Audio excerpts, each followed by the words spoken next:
حاصل ہوا۔ الحمدللہ رب العالمین والصلاۃ والسلام علی رسول الکریم وعلی آلہ وصحبہ اجمعین، اما بعد۔ اعوذ باللہ من الشیطان الرجیم، بسم اللہ الرحمن الرحیم۔ ناظرین، اصل میں تو ہم سب سے پہلے میں آپ کو یہ بات بتا دوں کہ ہم تاریخ عرب کو غلطی سے تاریخ اسلام سمجھتے ہیں۔ جو اسلام آنے سے پہلے عرب میں عورت کا حال تھا، بہت سارے لوگ اس کے بارے میں جانتے ہیں اور بڑی تحقیق اس کے بارے میں ہوئی ہے۔ تاریخ عرب الگ ہے اور تاریخ اسلام الگ ہے۔ تاریخ عرب میں بچیوں کو زندہ دفن کر دیا جاتا تھا بہت سارے قبیلوں میں، اور جب اسلام نے دستک دی تو پھر بیٹی کو رحمت بتایا اسلام نے۔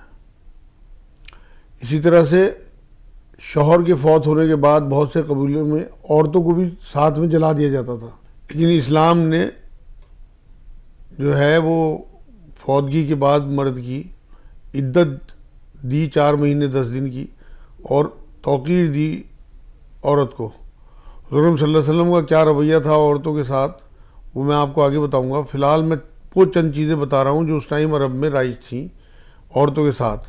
عورت کو شیطان کی بیٹی سمجھا جاتا تھا، اس کی خرید و فروخت عام سی بات تھی، اسے برائی اور بدی کا اصل سمجھا جاتا تھا عورت کو اس ٹائم۔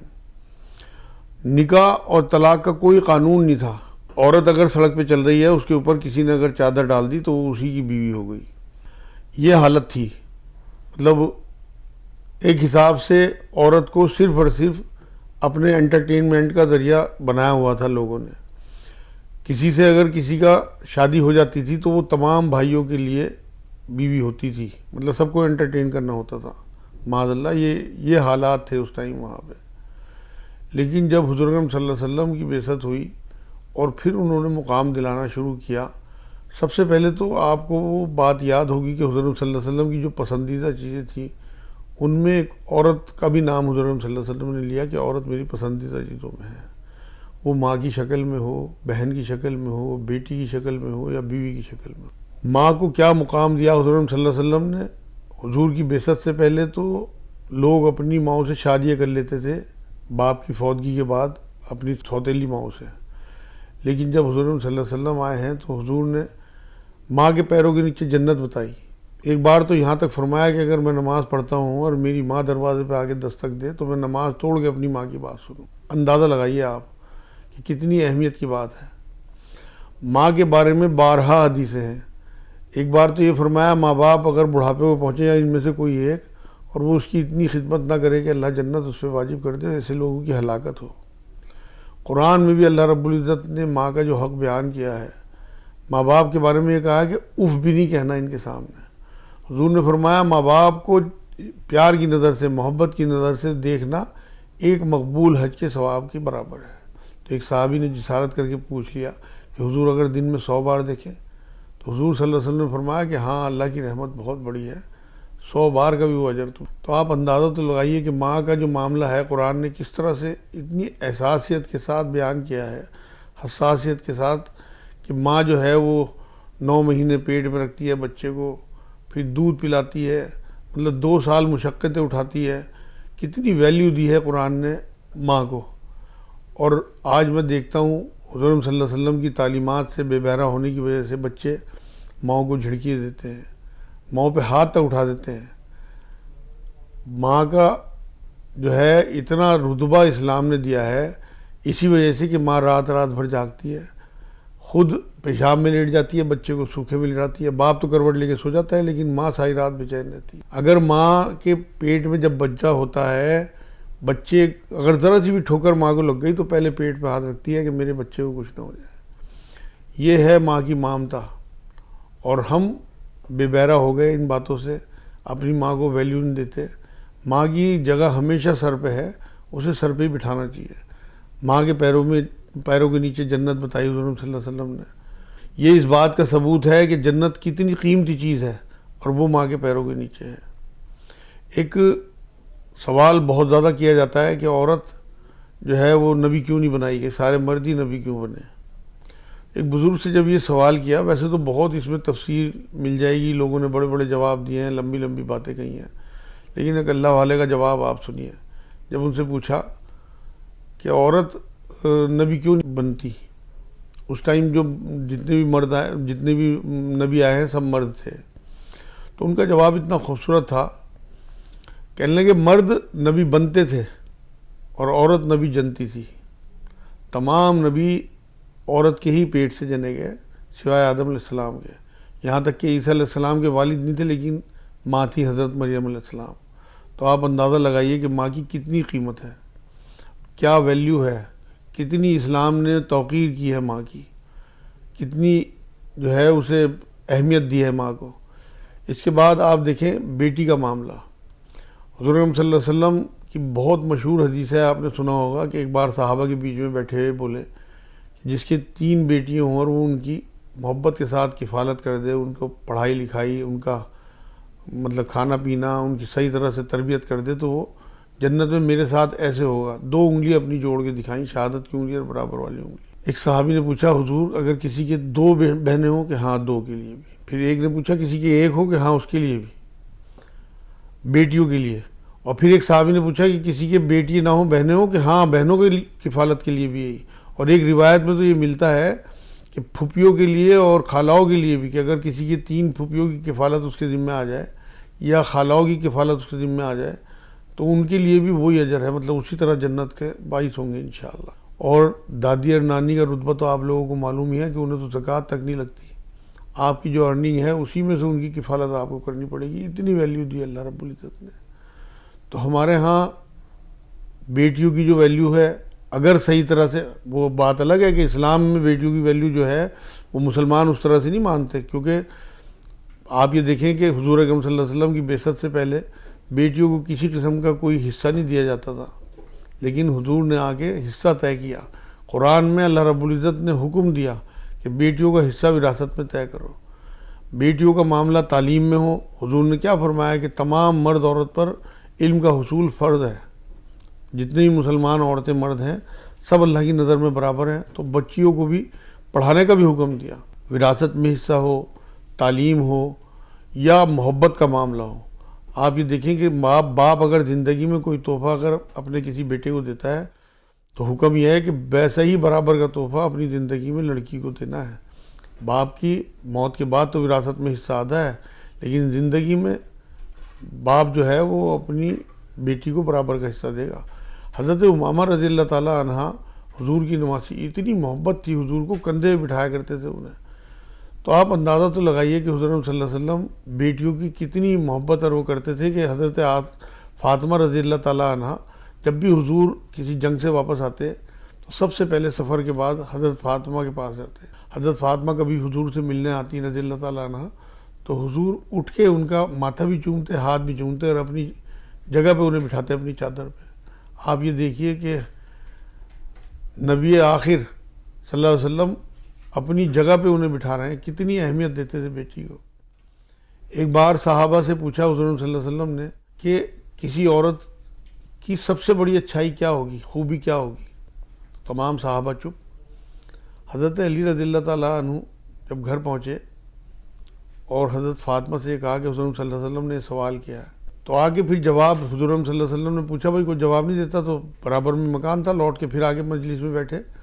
تو حضرت علی نے کہا جی میں جواب دیتا ہوں. اور پھر یہ فرمایا کہ کسی بھی عورت کی سب سے بڑی خوبی یہ ہے کہ اسے کوئی اجنبی مرد نہ دیکھے, مطلب بے پردگی نہ ہو. صلی اللہ علیہ وسلم نے مسکرا کے پوچھا کہ تم یہ جواب کہاں سے لائے ہو؟ تب انہوں نے بتایا حضور آپ کی بیٹی حضرت فاطمہ رضی اللہ تعالیٰ عنہ نے جواب دیا کہ ہاں وہ میرے جگر کا ٹکڑا ہے, وہی ایسا جواب دے سکتی تھی. اب آپ اندازہ لگائیے کہ کس قدر پردے کا معاملہ, کس قدر محبت کا معاملہ, کس قدر شفقت کا معاملہ. حضرت علی سے شادی کے بعد حضرت فاطمہ سب سے پہلے یہی بات فرمائی تھی کہ گھر کا سارا نظام میں دیکھوں گی اور باہر کا آپ دیکھیں گے. مطلب بے پردگی سے بالکل بچتی تھی, کیونکہ حضور صلی اللہ علیہ وسلم کی بیٹی تھی, لاڈلی بیٹی تھی. آپ یہ دیکھیں کہ حضور صلی اللہ علیہ وسلم نے بیٹیوں کے معاملے میں کس قدر لوگوں کو تلقین فرمائی ہے. اور یہاں تک قرآن میں آ گیا ہے کہ گاڑی ہوئی جو بچی ہوگی اس سے سوال ہوگا کہ کس جرم میں تجھے گاڑا گیا تھا. بیٹیوں کے بعد آپ یہ دیکھیں کہ بہن کا معاملہ. میں نے آپ کو بتایا کہ اس حدیث میں جب ایک صحابی نے پوچھا کہ حضور صلی اللہ علیہ وسلم سے کہ اگر کسی کے بہنیں ہوں تو حضور نے فرمایا کہ بہنوں کا بھی معاملہ ایسا ہی ہے کہ ان کی کفالت کے بعد بھی تمہیں جنت ہی ملے گی. ایک صحابی نے آ کے ایک بات کہی کہ حضور میرے پاس روزگار نہیں ہے، رزق کی بہت تنگی ہے۔ تو حضور نے پلٹ کے پوچھا تیرے بہنیں ہیں؟ کہ ہاں حضور ہیں۔ کہ ان کی دعوت کر دو۔ اس نے جی اپنے کھانے کے لیے نہیں ہے تو دعوت کہاں سے کر دوں؟ تو حضور اکرم صلی اللہ علیہ وسلم نے فرمایا دیکھ کچھ تو ہوگا گھر میں۔ وہ گھر گیا اور انہوں نے بیوی سے پوچھا کچھ گھر میں ہے، تو تھوڑے سے جوں تھے، اس جوں کا ہی کوئی سالن والن پکا کے انہوں نے اپنی بہنوں کی دعوت کر دی۔ اور پھر جب یہ لکھا ہے روایتوں میں، اس کے بعد ان پہ اس طرح سے رزق برسا ہے اللہ کی طرف سے کہ آپ تصور نہیں کر سکتے، اور وہ امیر ترین آدمیوں میں ہو گئے۔ تو اپنی بہنوں کو ضرور کچھ نہ کچھ دیا کریں، ضرور کچھ نہ کچھ ان کے لیے تحفہ لے کے جایا کریں جب بھی ملنے جائیں، اور دعوتیں ضرور کیا کریں، آپ کی رزق میں برکت ہوگی۔ یہ حضور صلی اللہ علیہ وسلم کی بتایا معاملہ ہے۔ یہاں تک ہوا ہے کہ ایک جنگ میں کچھ قیدی حضور صلی اللہ علیہ وسلم کے پاس آ گئے۔ وہ اس قبیلے کے تھے جس میں ان کی ایک دودھ شریک بہن تھی۔ انہوں نے کہا کہ یہ قیدی جو ہے فدیہ دے کے چھٹے جائیں گے۔ جب مال اکٹھا کرنا شروع ہوا، ان کے دروازے پہ پہنچے تو انہوں نے پوچھا بھائی کہاں، کس کے پاس لے کے جاؤ گے مال؟ کہ محمد صلی اللہ علیہ وسلم ایک قبیلے کے سردار ہیں، انہیں دے کے فدیے میں لوگوں کو چھڑایا جائے گا۔ تو وہ بولی کہ وہ تو میرا بھائی ہے۔ اور وہ جب گئی ہیں تو صحابہ کو حضور صلی اللہ علیہ وسلم نے پیچھے کر دیا اور انہیں اندر آنے کی اجازت دی، اور اس کے بعد پھر انہوں نے کہا بہن تو آئی کیوں؟ تو مجھے صرف اشارہ ہی کرا دیتی تو میں انہیں چھوڑ دیتا۔ اور صحابہ سے مشورہ کر کے پھر ان تمام قیدیوں کو صرف بہن کے آنے پہ، وہ بھی دودھ شریک بہن، سگی بہن بھی نہیں، اتنی توقیر کی، اتنی عزت دی، اتنی محبت کی۔ اس کے بعد بیویوں کا معاملہ، حضرت صلی اللہ علیہ وسلم نے 11 بیویاں رکھی ہیں الحمدللہ۔ کبھی کسی بیوی پہ ہاتھ نہیں اٹھایا، کبھی کسی بیوی کو کچھ زور سے کچھ نہیں کہا، کبھی کسی بیوی کے گھر والوں کو کچھ نہیں کہا، اتنی محبت کرتے تھے۔ اور ایک بیوی تو ان کی حضرت ماریہ تبتیہ، آپ نے نام سنا ہوگا، وہ ان کی لونڈی تھی، انہیں آزاد کر کے ان سے نکاح کیا، جس سے کہ تمام لوگوں کو یہ اندازہ ہو کہ اسلام نے یہ سسٹم ہی ختم کر دینا ہے لونڈی اور غلام کا، اور ترغیب دلائی لوگوں کو کہ ایک لونڈی سے نکاح کر کے دکھا دیا حضور صلی اللہ علیہ وسلم نے۔ حضرت عائشہ رضی اللہ تعالیٰ عنہ حضور صلی اللہ علیہ وسلم کی چہیتی بیوی تھی۔ پیالے میں جس جگہ ہونٹ لگا کر پانی پیتی تھی، حضور بالکل وہیں ہونٹ لگاتے تھے۔ آپ کو معلوم ہے عرب میں بہت بڑے بڑے گوشت کے بوٹے بھون بھون کے کھائے جاتے ہیں، جس جگہ بوٹی میں دانت لگاتی تھی حضرت عائشہ رضی اللہ تعالیٰ عنہ، بالکل اسی جگہ دانت لگاتے تھے حضور صلی اللہ علیہ وسلم۔ انہیں تماشے دکھانا، ان کے لیے کھلونے لانا کیونکہ کم عمر تھیں، یہ سارے کام صرف اسی وجہ سے کہ اپنی بیوی کے لاڈ میں۔ حضرت خدیجہ رضی اللہ تعالیٰ عنہ کی زندگی میں حضور صلی اللہ علیہ وسلم نے دوسرا نکاح نہیں کیا، اتنی ان کی محبت، اتنی ان کی عزت، اتنا ان کا احترام کرتے تھے۔ آپ یہ دیکھیں کہ حضرت خدیجہ رضی اللہ تعالیٰ عنہ چولہا جلا رہی ہیں اور حضور صلی اللہ علیہ وسلم پیچھے سے لکڑیاں پکڑا رہے ہیں، اپنی ازواج کے گھر کے کاموں میں ہاتھ بٹاتے تھے، برتن دھو دیا کرتے تھے، یا کوڑا تک، جھاڑو تک دے دیتے تھے گھر میں، یہ تک روایتوں میں لکھا ہوا ہے۔ اپنے کپڑے گانٹھ لینا، پیبند لگا لینا، جوتوں میں اپنے جو ہے سی لینا جوتوں کو، اور بھی سارے کام گھر کے، جو ہم تو تھوڑے سے دیندار ہو جائیں تو ہمارے چہروں پہ سرخی آ جاتی ہے۔ حضور صلی اللہ علیہ وسلم نے فرمایا ہے کہ تم میں بہترین ہیں وہ لوگ جو اپنے گھر والوں کے ساتھ اچھے ہیں، خاص طور سے اپنی بیویوں کے، اور میں اپنی بیویوں کے ساتھ بہت اچھا ہوں۔ جبکہ یہ جملہ حضور صلی اللہ علیہ وسلم کبھی کہتے نہیں تھے اپنی تعریف کا، لیکن ترغیب دلانے کے لیے یہاں یہ جملہ بھی کہا کہ میں اپنی بیویوں کے ساتھ بہت اچھا ہوں۔ ایک بار یہ بھی فرمایا تم میں بدترین ہیں وہ لوگ جو اپنے گھر میں گھسیں اور ان کے گھر والے سہم جائیں، ان کی بیوی بچی ہے کہ فرعون آ گیا پتہ نہیں کیا کہہ دے گا۔ آج ہم اپنا حال دیکھیں، اپنا محاسبہ کریں کہ ہم واقعی حضور صلی اللہ علیہ وسلم کی اس حدیث پہ ہیں کہ ہم بہترین لوگوں میں ہیں یا بدترین لوگوں میں ہیں۔ اگر کہیں اصلاح کی ضرورت ہے تو ہمارے لیے اپنا ہی کافی ہے معاملہ کہ ہم خود دیکھیں کہ ہم کس مقام پہ کھڑے ہوئے ہیں اپنی بیویوں کے ساتھ۔ بیویوں کے معاملے میں حضور صلی اللہ علیہ وسلم حضرت خدیجہ رضی اللہ تعالیٰ عنہ کا اتنا احترام اور عزت کرتے تھے کیونکہ ان کا مال انہوں نے استعمال کیا تھا۔ حضرت خدیجہ رضی اللہ تعالیٰ عنہ نے جب یہ دیکھا کہ حضور صلی اللہ علیہ وسلم بے انتہا پریشان رہتے ہیں تو ان سے ایک بار پریشانی کا سبب پوچھا، تو حضور اتنے جذبات میں آگے کہنے لگے میں باہر نکلتا ہوں تو لوگوں کو تڑپتے دیکھتا ہوں، بھوک سے، مفلسی سے، تو میرا دل اندر سے کٹتا ہے۔ تو حضرت خدیجہ رضی اللہ تعالیٰ عنہ نے تمام عرب کے سرداروں کو اکٹھا کیا جو بھی آس پاس کے تھے، اور ایک کمرے میں مال کا ڈھیر لگوا دیا۔ اتنا مال کا ڈھیر تھا کہ وہ سردار اس کے پیچھے چھپ گئے، اور یہ کہا کہ میں خدیجہ سارا یہ مال حضرت محمد صلی اللہ علیہ وسلم کے حوالے کرتی ہوں، یہ مالک ہیں، اسے جس طرح مرضی خرچ کریں۔ تو پھر حضور صلی اللہ علیہ وسلم نے اس مال سے دین کی تبلیغ بھی اور دین کو فروغ بھی بہت دی۔ ان کا احسان مانتے تھے حضور صلی اللہ علیہ وسلم۔ حضرت عائشہ رضی اللہ تعالیٰ عنہ جب ایک دو بار حضور سے پوچھا کہ آپ انہیں اتنا کیوں یاد کرتے ہو، تو بوڑھی خاتون تھی، تب حضور نے یہی فرمایا کہ اس نے میرا جب ساتھ دیا جب کسی نے میرا ساتھ نہیں دیا۔ اور وہ غم کا سال کہلاتا ہے جس میں حضرت خدیجہ رضی اللہ تعالیٰ عنہ کی فوتگی ہوئی تھی۔ آپ یہ دیکھیں کہ جب حضور صلی اللہ علیہ وسلم نے سنا کہ ان کے پہلی بیٹی ہوئی ہے، تو خادمہ نے آگے خبر دی، تو حضور سب سے پہلے بھاگے ہوئے گئے حضرت خدیجہ رضی اللہ تعالیٰ عنہ کے پاس، اور انہیں مبارکباد دی اور بچی کو گود میں لے کے چومتے رہے، اور یہ فرمایا کہ مطلب جو عورت جس کے پہلے بیٹی ہو جائے وہ خوش نصیب عورت ہے۔ ہمارے ہاں تو بچی ہونے پہ لوگ جو ہے مایوس سے ہوتے ہیں آج بھی، چاہے اوپر سے ظاہر نہ کریں، لیکن کیونکہ جس معاشرے میں ہم رہ رہے ہیں وہاں عورت کی ویلیو آپ کے سامنے ہے، تو مایوسی جو اندر محسوس کرتے ہیں، حضور صلی اللہ علیہ وسلم آپ کو بتا کے گئے ہیں کہ آپ کو خوشی اور مسرت کا اظہار کرنا ہے اور خوش ہونا ہے اندر سے کہ اللہ کی رحمت آپ کے گھر میں آئی۔ دیکھیں لڑکے جو ہیں نا وہ برکت کے باعث ہیں۔ لڑکوں کو نعمت کہا جاتا ہے، لیکن لڑکی رحمت ہے۔ نعمت اس دنیا کے لیے ہے 60-70 سال کی زندگی کے لیے، لیکن رحمت ہزاروں کروڑوں اربوں خربوں سال کے لیے ہے، آخرت تک کے لیے۔ ایک بھی حدیث لڑکوں کے لیے نہیں ہے کہ وہ جنت میں آپ اس وجہ سے لڑکوں کی کفالت کی وجہ سے آپ جنت میں ہوں گے۔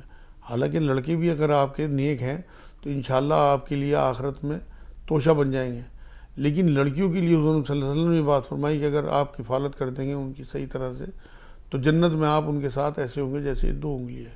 تو آپ اندازہ لگائیے کہ حضور نے بیٹی کی، بہن کی، ماں کی، بیوی کی کتنی توقیر کی اور کتنا ان کو عروج دیا۔ حضور کے آنے سے پہلے کیا حال تھا، حضور کے آنے کے بعد کیا حال ہوا ہے۔